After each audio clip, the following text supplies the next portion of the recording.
Tonight on Mental Health Matters with Marty, the 12 Days of Christmas Mental Health Edition. Finding hope in what seems like a hopeless Christmas. Stay tuned. Good news. Plenty good news, yeah, true. Good news. Plenty good news, yeah, true.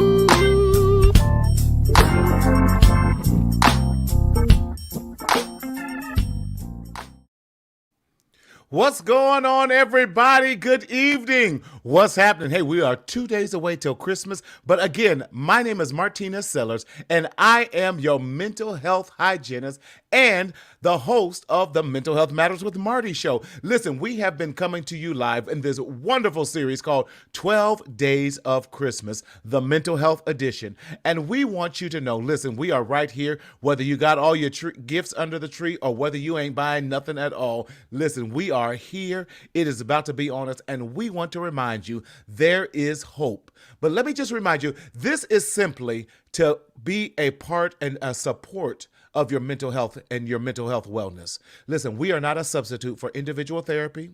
We are not a substitute for couples therapy. We are not a substitute for family therapy. We are definitely not a substitute for group therapy. But we have come that you might have life. Yes, no, but we've come definitely that we want to be a support to you. Because listen, we don't want to replace anything, any recommendations that the CDC or anything is saying. Listen, people, COVID is real, and we want you to protect yourselves mentally, physically, and emotionally. So if you are experiencing any type of emergency, any type of psychiatric emergency, please, please, please, we urge you, contact your urgent care and go see someone that can assist you with that. With that being said, y'all, let us know you're out there. What's going on? You listen, I was driving home from the office and those streets were crowded. Listen, people, go home. We are in a pandemic. Listen, we are stay-at-home orders, and I promise you, ain't nobody in Southern California at home. That's why our numbers keep going up. But hey, who's out there? Where you're from? Let us know you are listening. What is your listen, what are you hoping for? What are you grateful for this holiday season? That is going to be the question of today. And without any further ado, y'all, I want to bring on my co-host, listen, all the way from the DMV. He's been with us. This is his series that he thought of, the 12 Days of Christmas Mental Health Edition. So without any further ado, let's bring on none other than co-host and resident expert in children and psychology, none other than Thomas Davis. What's up, Thomas? We wish you a Merry Christmas. We wish you a Merry Christmas. What's up, Marty Mar? What's up? You started in that low key. We wish you a Merry Christmas. Can we change the key up just a little bit? Oh, no problem. What's up? Okay. What's happening? Miss Rhonda, what's going on, darling? How are you, Miss Diva? Let us know you are out there. Listen, T.E. Edwards, how are you? Good evening, good evening, good evening. Listen, like and share. Let people know. Put people in the chat that you are on here. Pam, it is always good to see you from Florida. Hope that you are doing well. Listen, we do a grassroots thing here. Nobody on here gets paid. We don't have any sponsors. So you are the sponsors that we depend on in getting the information out. Listen, if you know someone is struggling tonight, if you know someone is going through, listen, type their name in the chat box. Listen, call them up, text them, email them. Don't email, do something. Get them on here tonight. Get them on here tonight. Email is going to take too long. Get them on here tonight. Thomas, how you doing out there? Listen, I like that the fresh cut. What's up? Let me tell you something. I agree with you 110%. People, please go home. Like, literally, go home. If you haven't picked up your items before now, just cancel it, because this is why we're going to continue to stay in our homes, because people are out. I literally went and picked up something today, and I saw people walking by me with no mask on. The security guard asked him to put his mask on, and you would have thought he said something disrespectful to him, and he literally went off on the security guard. People, please stay home. It's not that deep. It's not that serious. I'm gonna be like the father on Kid and Play's father on House Party. Mr. Jones, go home. I don't want to go home. Right. How about right. that? I How don't want to about go that? home. How about that? Man, how you feeling out there? Let me tell you something. This has been one of a series of weeks where I've been tested, but Jesus stayed in the ground for how long? How many days? To my Bible people, 3 days. And That's what did it. he do? He got Got up. up. I'm good to go. I am All good right. to go. Come on. I woke up this morning in great With spirits. my mind Made up. Yeah. We going into the What is Christmas going on season. with you tonight? We are in the Christmas season. That's But right. no, That's right. all jokes aside, like I told you this morning, Right. it's about bringing joy in situations That's right. beyond our control. Yes. Finding happiness in things that we can't control. So I have to believe it in here. Right. I gotta do more than show it. I have to believe it, and once I believe it, it manifests out. So I'm excited to see you.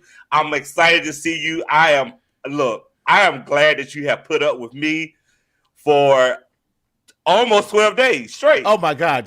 Seeing you every day. I don't know, but listen, And man. we still love each other.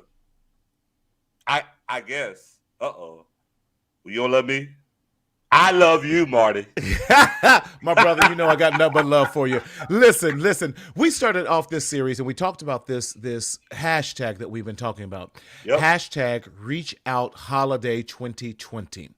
And because we didn't want anyone to suffer in silence, we didn't want anyone to be alone, we didn't want anyone to be isolated. Y'all, get people on this line here. Get people in here.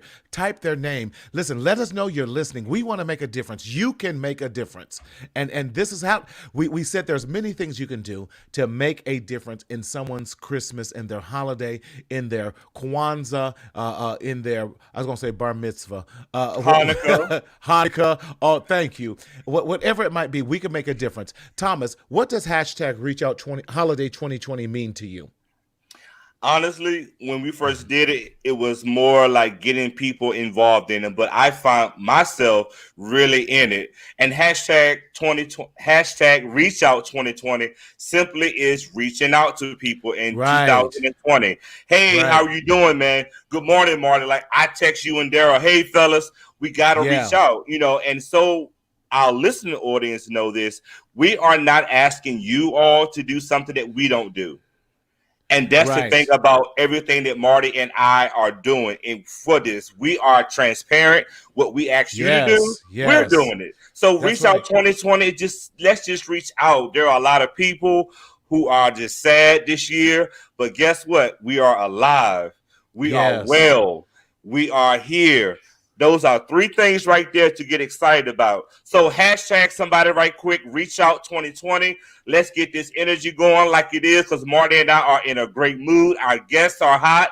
We are ready to have a good time. What you say about that?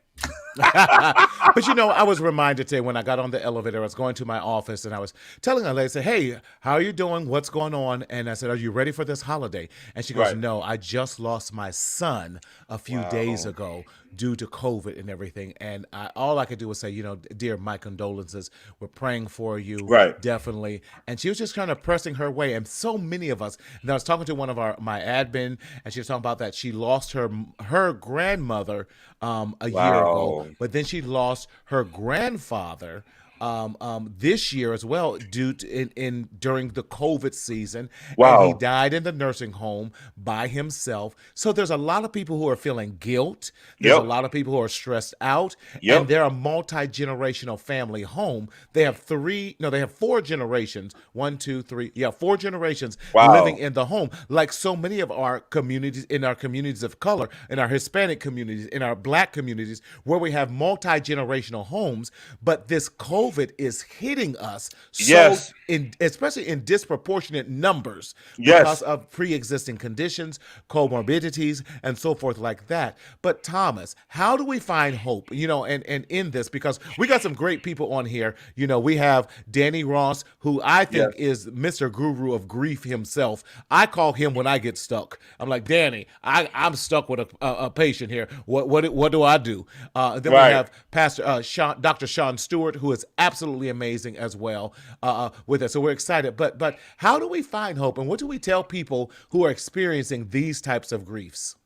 You know what, Marty, and thank you for sharing it. And I'm so sorry for all of that is going on. Yes. My prayers are with you. Truly, I know exactly how you feel. But Right. one of the things that I could just say, the first tip that I would just share is to Right. accept it. Accept it. One of the things that I learned, and there was a post that I saw on social media, well, for one of my friends, that he said, I've been in the house, I go out to the grocery store, and bam, just like that, I tested positive today. So we have to understand, although we are in our homes, we do have to go to the grocery store. We do have to get gas in our cars. We have to go to the doctors. So what I would just share is accept the things that we cannot change. Be smart about it. But Yes. but tip one is just accepting it. The second thing is to reflect upon it. While you are going through whatever it is that you're going through, reflect on, what is this for? Write it out, journal, use the message that we carry, write your messages out, reflect upon it. And while you are reflecting, the third tip is to refill ourselves. Think about what could be worse, because it can always be worse, right? We could always have other situations to happen to us. So make sure that we are just accepting, we're understanding, we're showing ourselves grace, and we're showing each other grace. And most of all, we are reaching out in 2020. So if I hear you correctly, you're saying accept, reflect, refuel. Yes. In that. Now, if you was a good Baptist preacher, you would have given us 3 auras, but you gave us 2. No. I said accept, reflect, refuel, refill. You gave us 3. You was right on. I did? Yeah, you did. You did. Come You on, now. messing me up, boy. You messing me up, man. Don't mess up my flow. Oh my goodness. Help him, Jesus. Help him. Listen, But we Marty, can talk to you all. though, Yeah. I do want to ask you, how are you doing? Because you always pour into us. So how are you doing, brother? I'm blessed, and I don't say that because we always say that. How you doing? I'm blessed. Right. No, I really am blessed. I am Right. so blessed. This has been a tremendous year. Yes. I've had some very high highs and some low lows. I think my lowest low was definitely catching COVID myself and getting over it, and then burying and eulogizing one of my dear aunts.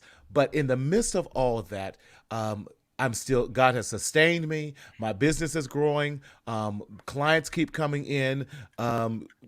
Everything is real good. So I cannot complain about that. Good. I'm learning to be grateful whether I have a lot or whether I have a little, because the current situation that I'm in might be for that moment, but it does not define who I am and where I'm headed. So I always try to keep that in perspective with that as well. Listen, don't you try me tonight. Don't you try me. Hey, my job as your +1 is to help you, and you helping me. Let's help each other. I'm just excited. That's right. Brother. I'm just That's excited. right. That's right. Listen, listening audience, type in the chat box. What are you grateful for? What are you grateful for? So Thomas, what are you grateful for? I'm grateful for life. Yes. I mean, I am truly grateful for life. Life is so precious, listening audience. It can be here at 8:20 and it could be gone at 8:21. I'm This just is blessed true. to be able to be here, to be able to have joyful conversations with you, to Right. love to see our audience tuning in with us. I'm just grateful for life. Right. Simple. Right. I hear you. Well, listen, let's bring in our first guest with us tonight. Yes. We have that. Ramona says, just being here. I know that's right, Ramona. That's good. Just being here. That's a word. What else are we grateful for, y'all? Let's hear what we're grateful for. But listen, we got 2 guests tonight from Texas. Lord, we down in the States, down south, y'all. H-Town? That's right. We got H-Town and D-Town. So we got Dallas and Houston in the house. But I'm gonna bring in Dallas first. Real good brother, Danny Ross, who is a writer, an author, a therapist, a supervisor, self-owned, all those things. So without any further ado, let's bring in all the way from Dallas, Danny Ross. Hey, Hey, Danny. how y'all doing? We doing all right. How you feeling? I'm doing great. good. You've been hearing us say what, sharing gratitude tonight. What are you grateful for, Danny? I'm just grateful for my health, my life, Yes. my me knowing the Lord. I'm just gonna Mhm. be deep right here. That Right. relationship with the Lord, Yeah. the most Yes. important thing, and just knowing where my help comes from, and Right. being able to pay for my pay for the things that are meaningful to me. Right. Just things being as well as they are, as the old folks Yes. would say. So Yes. I'm really blessed. I'm really blessed. Right. We keep seeing all these affirmations. Right. Yes. Stephanie, she says, this is your family, huh? She says she's Yes. grateful for life, family, nature, love. I know that's right. Love you, Steph. Yes. And Pam says, that's what's happened. That's what keeps me going is thinking about my blessing that I do have and that I wake up every morning and I have a roof over my head.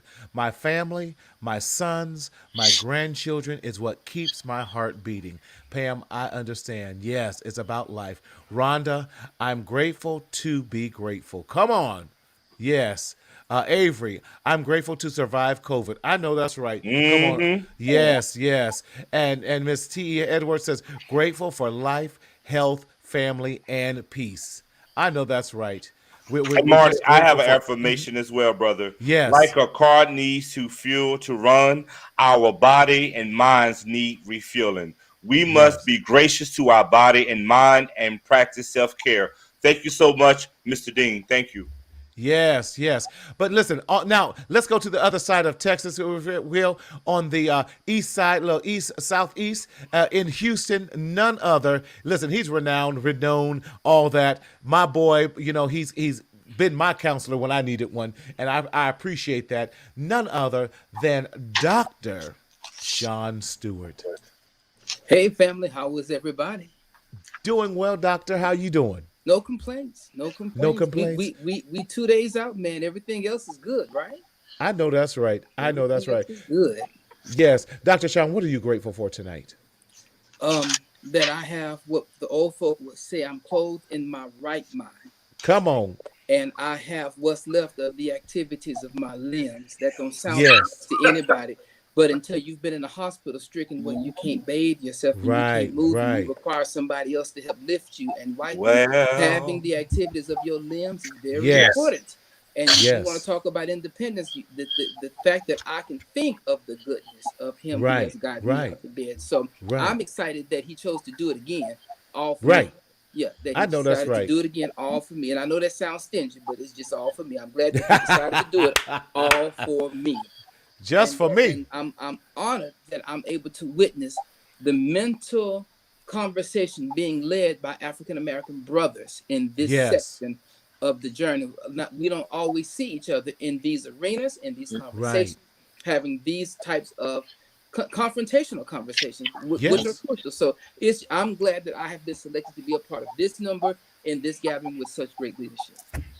Well, Dr. Sean, we appreciate you definitely to be in such both of your honors is amazing and everything. Listen, let's jump right into it. People are struggling. People are really struggling to find as we get closer to Christmas. One of my patients has moved to not Kenya. She moved to it's going to come Gambia, and now she is having feeling homesick. And so many are feeling the loss of loved ones, whether it's a physical loss or a loss due to separation. And I want to ask you, Danny, because Danny, you have lots of I call you the grief guru with that. Yes, but and you have an amazing book called The Messages We Carry. And too many of us are going to be carrying, as a result of this pandemic, the message of grief everywhere we go. With that, what do you say to that person who is grieving, who wants to anticipate the holiday time, but the grief is just overbearing? It seems to overcome them. What do you do during this time?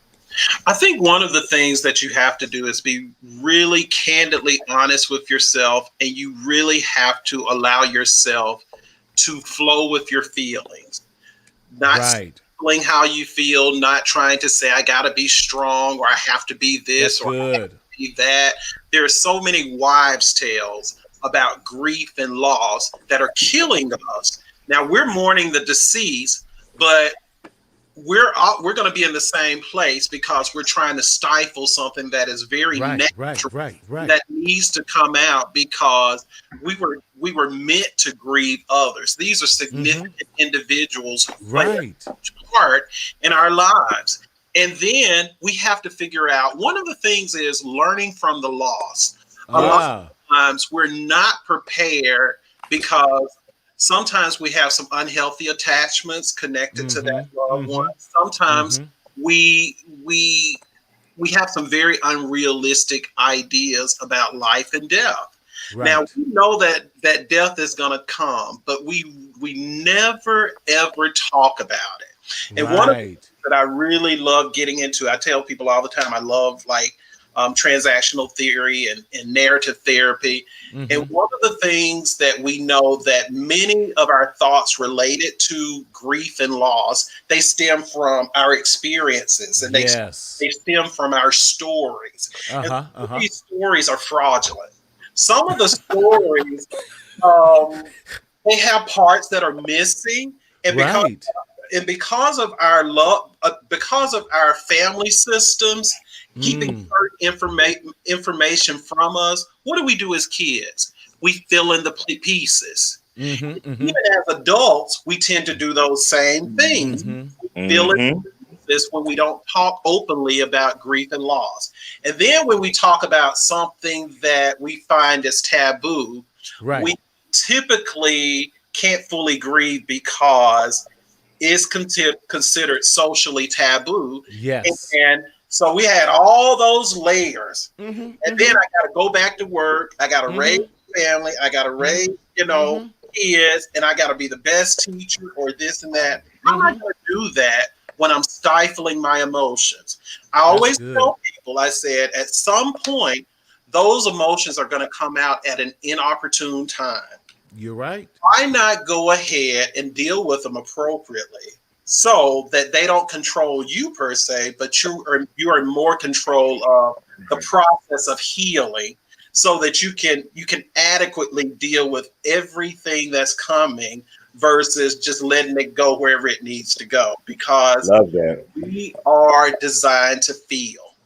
That's so good, especially the fraudulent stories that you messed me up with that. Dr. Sean, did he mess you up? Because I saw you go. Yeah, that stuck out, because a lot of times when we look at the fraudulent stories that we tell ourselves, we get lost in the details of the intent of why we're saying it versus the interpretation of how we're going to apply it. Because a lot of times when we're filling in those blanks with those fictitious responses, we forget that the truth sits in the reality of what we've been through. That person died. You have to own that person has left us. And we sometimes have to have the ugly, nasty conversation instead of making it pretty that, oh, they passed. Sometimes you just got to be brutally honest like children and say, well, she died. Right. And not try to make an excuse on why she died, how they died, what they died from. The outcome, regardless of the process, is that we ended at death. Once you get to that, you have to interpret how you feel about that. And your feelings will be all over the map. And it should be. I think the greatest lie that we teach and the greatest story that we tell to hurt each other is that you have to be strong. Right. Or that if you are male and you cry, even though grieving is natural, then if you are male and you cry, then you're weak. I think that is witchcraft and it is demonic. And then when we teach kids how to, because what we're forcing is compartmentalization of emotions. Then when we try to become an adult and man up, we can't man up because we never unpacked the compartmentalized issues when we were children. And Dr. Sean, while you right there, one of the things I don't like, well, it's too late. I said it. One of the things I don't like is when we say he would not want or she would not want us crying over them. If that is your emotion at that particular moment in time, let it go. The resilience is in your ability to be real. Right. Resilience is in your ability to be real. If Thank you you. can't be real about what you're feeling, even in the scriptures, it tells you to come out the closet. So once you go in there, once you finish the business in the closet, you need to come out of it. And so a lot Right. of times we go in the closet to store things, hoping that some of those things will come out. Well, we need to bring some of that stuff out because Out. its season is up. Like Yes. we need to unload it. Like we Yes. shouldn't be carrying 14 years later the pain of the death, and it still feels original. If that's the case, and Right. I'm gonna say this, and I'm gonna probably get put all the way off. No, Brother you're not. pastors, we do well all things spiritual. After the fact that we realize that this death is calling emotional toll, then I'm supposed to come find Right. all three of y'all and bring one. And then if you really want to talk about wisdom, wisdom would say that you use the benevolence fund connected to a therapist. So then when Come all on. things spiritual have been exhausted, I outsource you to someone that I know will take care of your emotional needs because my task is all things spiritual. And Right. then you can, and I say it all the time, you can be saved, sanctified, Holy Ghost filled, need a therapist, be on Prozac, Zoloft, and a sleeping pill, and be operational the next day. Right. And God Right. will not treat you any different. But these are those difficult conversations that both you and Danny have alluded to and shared tonight that we have to have. We can no longer push things under the carpet because all it's going to do. I love the point you said. If we are still grieving as over our grandparents that may have passed 14 years ago as if it were just yesterday, it has impaired and impeded our growth process. So there's Right. a problem. Right. I don't care how much you pray, lay hands, all those. They need someone come alongside them to birth them out of that grieving process so that they can live a whole, healthy life.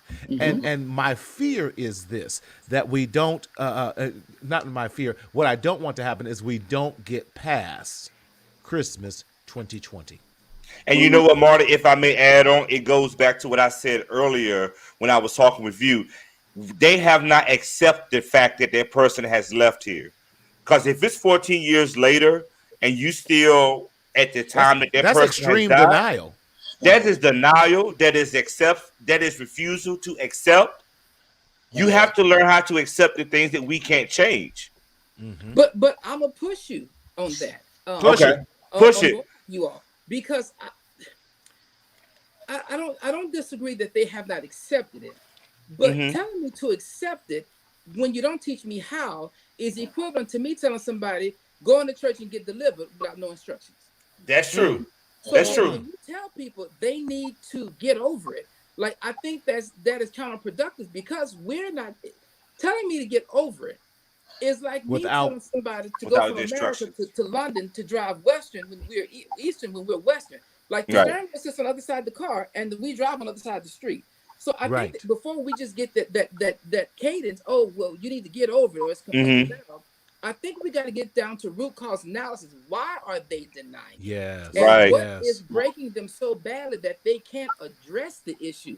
Like I just think that giving cadence right. and broad statements is exhausted. Like we've already done that with no evidence of success.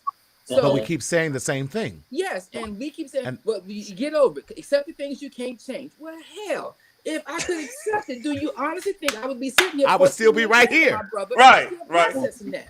So you're gonna have Yes. to bring me something better than accept it. Like you're gonna have to bring me something more than that. Bring some If instruction. Go ahead, you're serious Danny. About my And progress, doctor, one of the it's coming things out of it. I Yes. want people to understand, your grief is so personal. Yes. Your grief has no time Yes. limit. It doesn't look Right. the same. It doesn't feel the same. It doesn't taste the same. It doesn't look the same as my brother or sister over here. A Right. lot of times what we like to do as Americans and as Black people is Right. everything up in our lives, particularly our emotions and experience, Right. by the measure stick of someone we don't even know what goes on in their house. Right. And those are the fraudulent type things that we keep adding to stories that keep us in bondage and keep these different levels of grief that we cannot get out of. Right. I was working with a client, and one of the things she was sharing is that she had experienced grief, but she never really dealt with that particular grief, that first. Right. So Here another grief experience happens. I add that grief to it, and then I bring that first story into it. And before you know it, I have 3 or 4 grief stories that I have Right. all jumbled up. And now Right. I'm traumatized by anything related to some sickness. You see what I'm Yes. saying? Yes. All of this is so connected. Yes. Wonder why people handle things a certain way. They're shut off, or they're this, or they're that.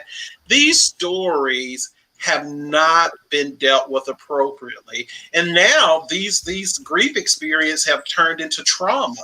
And then, Right. That's it. like what the doctor said, is that sometimes we ask people to move forward really quickly.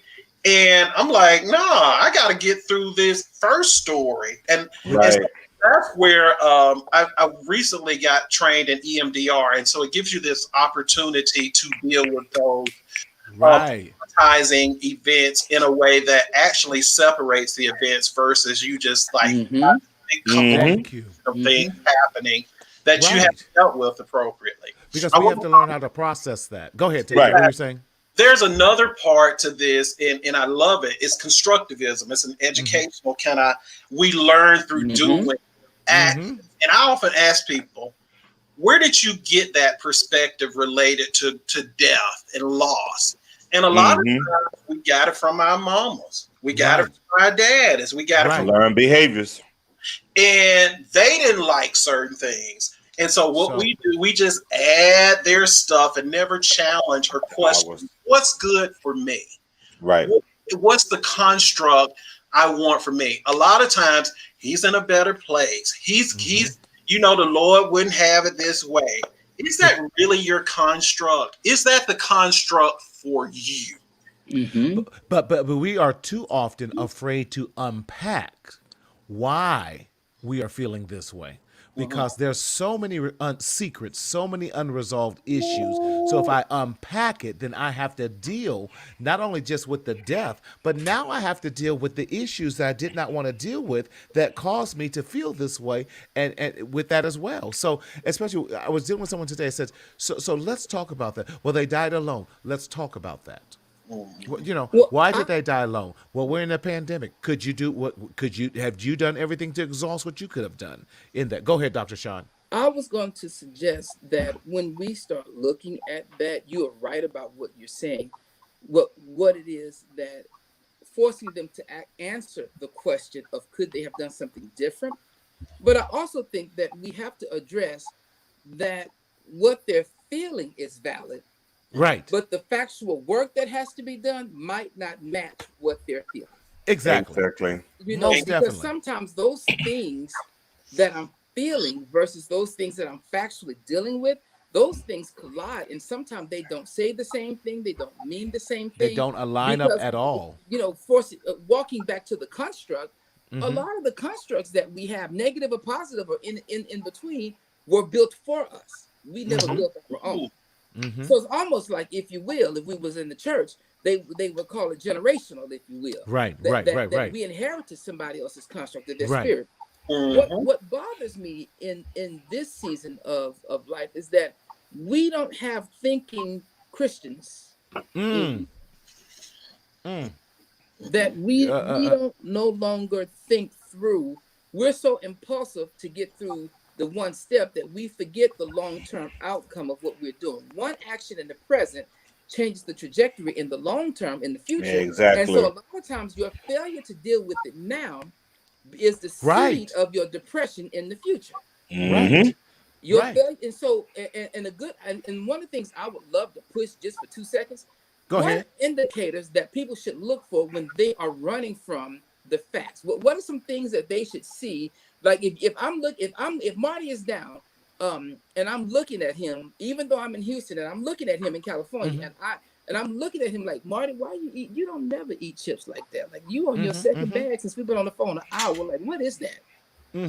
What are some things, family, that we should be looking for, that when we see people grieving and they're packing their That's boxes? good. Because the other thing, That's Marty, good. is when we unpack the box, you're dealing with the death, you're still dealing with life, but you still Right. have to label each item as it comes Come out on. that box. Facts. Go ahead. Uh-huh. You Go got ahead, to Thomas. label. No. I You was saying gotta facts. label. You got to label what that is. Because Apostle Ayana Vanzette said it well. You got to call a thing a thing. And Mhm. Yeah. so those things that be not as though. So you He even said when you apostle. whatever fraction of thinking you want to bring, you still got to label what it is. And you got to Yes. go back and you don't have to deal with it for right now. You just got to label it. And a lot of times we want the labels that everybody agree with, but not the labels that are assigned to us. You know what was very important when my father passed. You're right on target with that. When my father passed, I had to come from California to Ohio. Now, how everything happened was a whole different thing, but what I noticed, me and my siblings were left to deal with what was left over. Not only did we have to go through everything, I mean every drawer, every piece of furniture, then we had to divide it up. What's going to this part? What's going to that? Then we had to make calls, and we had to not only label it, go through it, label it, and then discard it or distribute it accordingly. Why? Because he could no longer live in that place any longer. And I'm using that to say this: when death and all that occurs, we can no longer live in that place any longer because grandma and them aren't there. So we need to go through and clean up, whether it's the memories, decide which memories we're taking with us, and then which memories we're disposing of, especially those hurtful ones that keep us incapacitated from being able to live a prosperous life. And then which ones we're going to give away, which ones we just throw in the dump and be like, I never liked her greens anyway, so I'm going to throw this on away. I don't want that recipe. I don't want nothing. Not Shut greens. up, Sean. My greens taste better in that. But Not the actually, greens, man. the greens, but in that you had to go through. I had to go through his entire house, every drawer, every cabinet, every piece of mismatch dishware, whatever, and decide what we were going to do with it. And we have to give ourselves, and that just showed me, we have to give ourselves permission to do that exactly with our emotions. Some days were better than other days. Some days I just got to the point, it's like, listen, we're going to get rid of all this stuff. I done got what I want, and everything else we just going to clean out. I'm good with it. But that was a process. What you are saying is that your emotions are temporary. Yes. Yes. That everything, because you went from everything being sorted out to the full opposite swing of just throw it all in the trash. Like Right. Because you get that way. You're like, listen, I'm tired. I done cried. I done sniffled. Yeah, so I done come to grips. That we really should own that sometimes our emotions go from one, and sometimes it can be within a 30-second span of time. Yeah. I'm going to sort through all of this to throw it all in the trash. To you might want to go outside and set it all on fire and then just walk away. Come on, waiting to exhale. Then wish Right. But I will like Yeah. to get us to, before we move on, what are some Yes. things when I see, what are some things I should be looking for that would give me an indication that somebody I love Yes.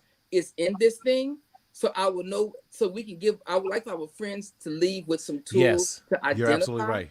and then maybe some outsourcing on who to connect to if we see it and they're not addressing, or even an approach that might help them, because I do believe that we've discovered what the grief is. We've pointed to what joy is. I think we kind of need to bridge the two with maybe some look fors and then some things that they can do to support. Not that I'm leading the show, I'm just saying. You're all right. Danny, can you address some of those things? Yes, please.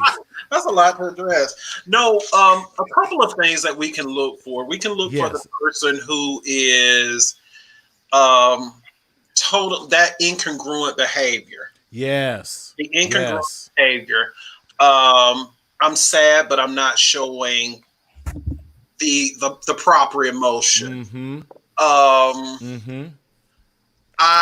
really can't get out of the place to where I can't, there's a difference in accepting that someone has died, but really accepting like this experience has occurred, and you can stay in that experience really, really long. So that's when we get into that complicated grief, to where, I mean, it's depression, it's a number of things. You're in a place to where you can't even move because you're impaired by the grief. So look for things like that. And I think about kids. Look for kids who are acting out. Look for kids who are, they're angry. Look for those who sleep all day. Look for Right. those types of things. There are Right. so many different, and like I said, grief looks so different for each of us. And Right. there's some baselines. I always look for like this incongruent behavior as to, I'm grieving, but you over there, the life of the party, Mm-hmm. I'm grieving, but I haven't taken a break to just be in that space of really mourning the loss of my loved one. And Mm-hmm. so it's not that you have to force them to be something that they're not, but check in on them. Talk, Yes. Right. check in daily, Yes. because we know this the grief process, it's like a ball of yarn. It goes is. inward, outward, over it, and you can start it all over again. So Yes. each day That's can be good, Danny. totally different. So if you have a friend, just check on them. Check That is so on them. good. And Marty, if I may, I want to go back to a little bit with what Dr. Sean said. Mm-hmm. The main indicator of identifying that someone is still struggling is the actual behavior pattern. I think Yes. sometimes we see our friends and we see our family members and they do certain things and you be like, maybe that person it didn't have like an off day, or and my family will say, well, that's just how she is. Sometimes you do have to go back and really analyze what that person is really trying to say to us, because sometimes in grief we're not at that stage that we can verbally outpour and Right. say, I'm hurt, or this hurts me, or I can't believe this happened. But I may sit around you and just do this, or I may sit around here or be like this. My head is not hurting. I'm just feeling low. Yes. And so I think that's another thing that we really need to pay attention to in 2020 and beyond is our actions and our behaviors, and pay attention to what we are not saying more so than what we're actually saying. That's And good. can I add one more thing? Please go ahead, I Danny. think there's this thing to where when we lose a person, sometimes we martyr them. Like Mhm. they are the best, they were the best dad, or the best this or that, Thank and you. Right. Thank you. and slapping you upside your head. These are our realities, though. Right. But all of a sudden, I'm feeling guilty that I'm relieved that I'm not being beat, or I'm not feeling those That's good. emotions that make me feel less than. And so we have created this grief and this guilt that I have to deal with, because shouldn't I be feeling bad about this or that? And sometimes the other end of that is just the relief of not having to take care of that person who's been Right. sick. I ask my clients point blank about that particular That's thing. good. Is there a sense of relief now? And I'll tell you, 9 times out of 10, they will It's start yes. crying immediately because they feel guilty. Yes. And I offer them a place to allow them to deal with that guilt, to talk it through, Yes. and to recognize like life is going to be different, and you are in a space to where you get to have some of your life back, but it's probably going to look different. But I do think that's something that we Yeah. do talk about, is that imposed martyrdom that we give to the deceased, who is And not. that's yeah. And that's so important, especially when we're having, like we were saying earlier, multi-generational homes, because it's very difficult. And many of us in our Black and brown communities are, and now you're the caretaker, and you do feel guilty, like, wow, I get to breathe now. But then you got to get past, you're so used to doing that for 5, 10, 15, 20 years. You have no idea now how to fill in Right. that missing hole now. Right. With that, I want to address Pam's question here that she has, y'all, and then let's all kind of. She says, "I was like that with my husband, and I had to get help because I couldn't stop grieving his loss because it was suicide, and so sudden that I was in shock and just couldn't believe he was gone. I had PTSD because I'm the one that found him. Definitely our condolences with Right, that. right, And right. could not stop having nightmares and crying. It was hard thing to get over, and I'm better now. But the holidays and special occasions are still rough, as they will. We hear you on that one, Right. Pam. The sad part is he died in 2012, and I'm still struggling some. Pam, let me say this. One, just because it was 2012, you're going to always struggle with some of the holidays with that, and that is okay. The Yes. fact that you shared that today is huge, and we thank you for your transparency. We thank Yes. you for just being so open, Pam. Know that you have a team out here that is praying for you, that is supporting you, who is Yes. also applauding you for helping someone else out there who Right. might be going through some sort of grief like that as well. And one of the things I would definitely want to suggest, and then I'm going to hear from Thomas, Danny, and Pastor Sean as well. I definitely suggest getting in support groups so that you have other people who may have experienced similar things so that you don't feel so alone in this. Right. That helps the process so much when you're in support groups, and then together collectively as a group, maybe you're able to sponsor something and help other people who are doing that. There's so much healing in helping others who might have gone through various similar situations. Danny, what would you have to say to this same Pam right here? Pam, I would say thank you for your courageousness in sharing with us your experience. I mean, that's a lot to Yes. digest and Yes. take apart. I would talk to a therapist who specializes in In EMDR grief. therapy. Yes. EMDR therapy, which is eye movement desensitization reprocessing. And it deals with you have multiple traumas that need to be addressed. And EMDR really helps with that. So I would encourage you, if you can Thank do you. that, and also do some just some grief counseling in general. Yes. Yes. Thomas. Doctor, look, Danny took my answer. EDMR is the best approach for this right now. And I would just say, before I say that, thank you so much. Step one is acknowledging and verbalizing it. You didn't keep it on the inside, you vocalized it. So we all here appreciate you being transparent and honest. And we are hugging you virtually right now to say that it's okay. So I want you to feel us Yes. hugging you and giving you the love, because sometimes we just got to hear that. And I also just want to say, in conjunction to that, focus on what is the main issue, because you can't focus on the grief and the loss and the post-traumatic stress. I would just say get to EDMR, as Danny EM. said. As Danny said, focus on that. Get yourself some grief counseling, support groups, start journaling how you feel, write it out, speak it out, verbalize it, because there is someone else there in Florida that is going through the same thing as you. So keep telling your story, young lady, and Thank just keep you. sharing your story. Yes. Pastor Sean. All right. So I am, if you know me, you know I Yes. am a I consumer saw you of busy. reading material. Uh-huh. Yes. And I love a good book. And Uh-huh. so there is a book that was written right here in Houston, Texas, called Learning to Be. Learning to Be. It is written by a lady named Juanita Campbell Rasmus. She is the co-pastor and first lady of St. John United Methodist Church, downtown Houston. She is the pastor of a little lady named Beyonce Knowles. And she Come on. wrote this book called Learning to Be. And clearly you can tell I like to read, but don't judge Yes. my book. But Uh-huh. on page 6, she has a statement that I think is awesome.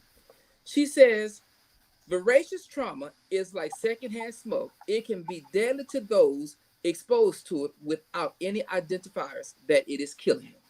Wow. When she starts talking, and this book deals with how she was stressed, how she was grieved, and how she did the work to come out of it. I really do believe, Marty, she is somebody that I think you Learning would to do be. good to have to talk.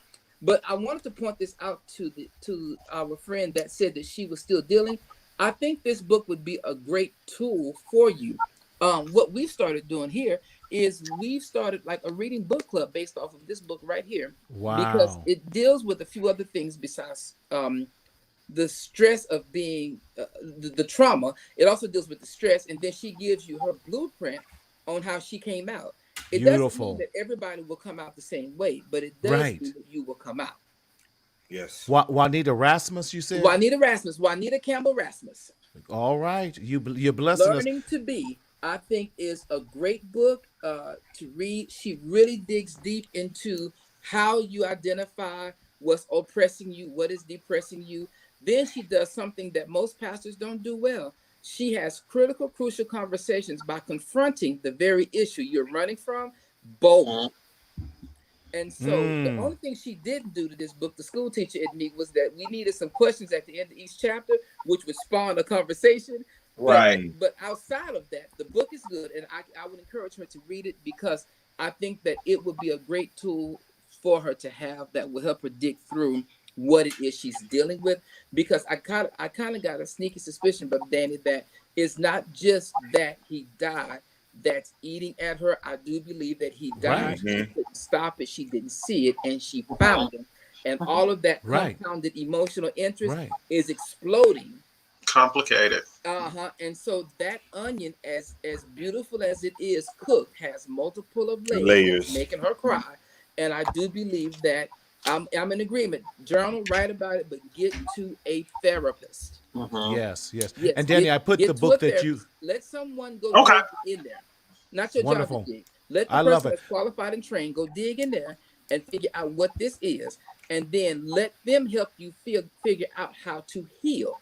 And just understand that healing takes time, It just like does. being broken does. Like you Right. don't Yes. get broke overnight. You didn't get. Don't Come get on, hurt talk to me. overnight. There is a process to that. And so I want to stand for her that yes, it hurts. Yes, it happened in 2012. But you got work to do, and it's going to take time. But you Yes. can do it. You can do it. It's just Yes, gonna you can.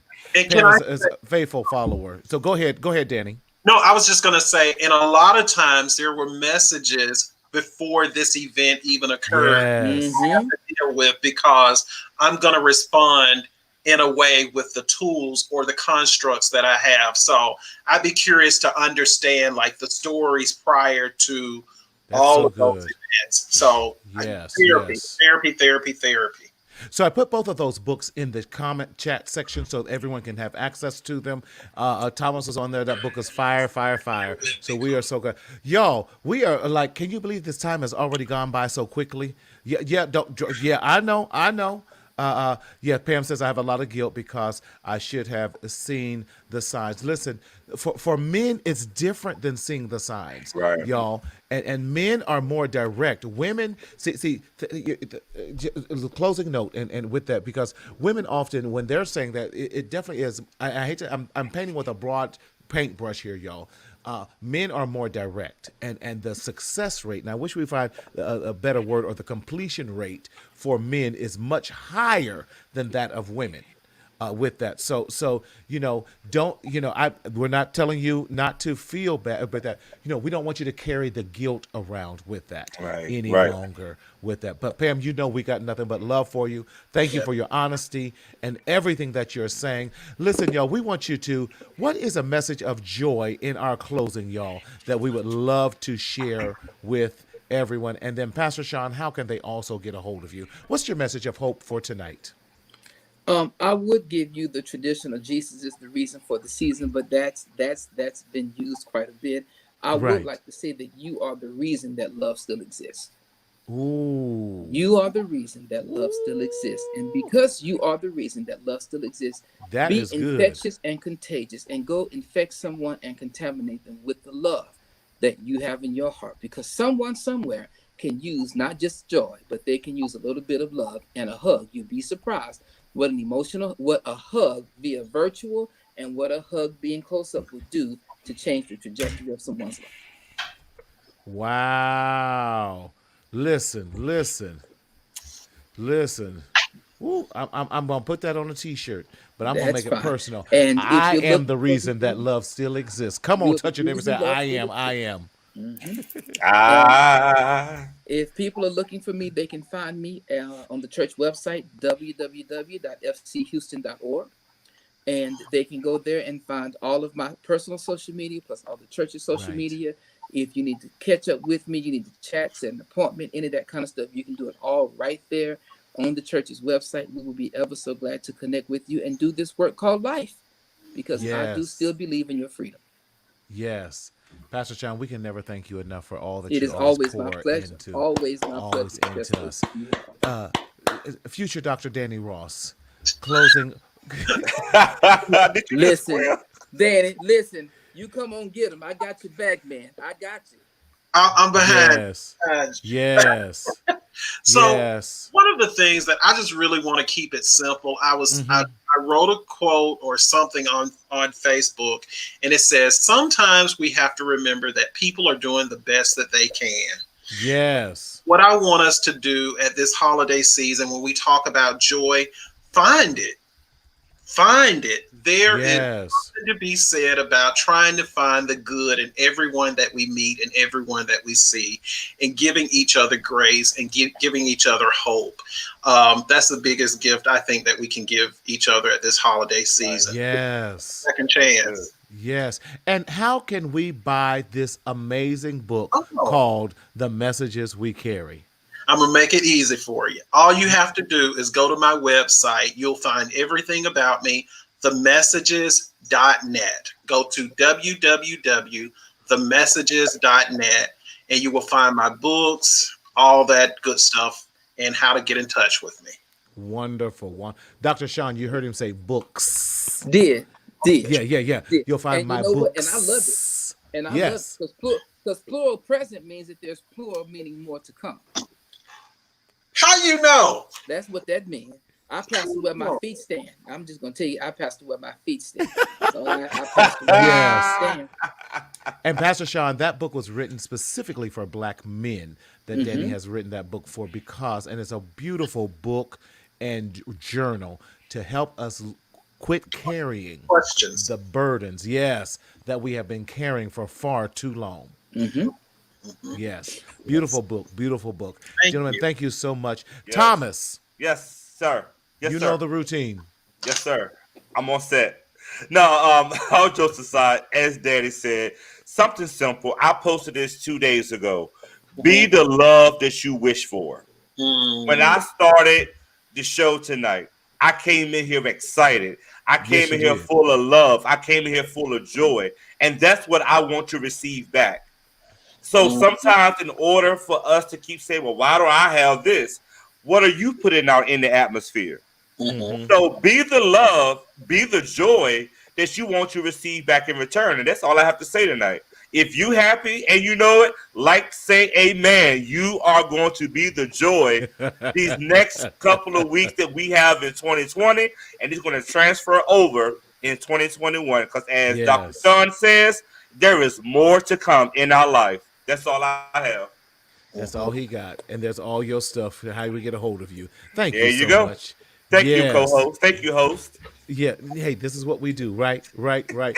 But always, listen, we want to wish you all a very, very Merry Christmas, Happy Holidays, Happy Kwanzaa, all of those things. Thomas and I will be here tomorrow on Christmas Eve to wish you all a very pleasant time.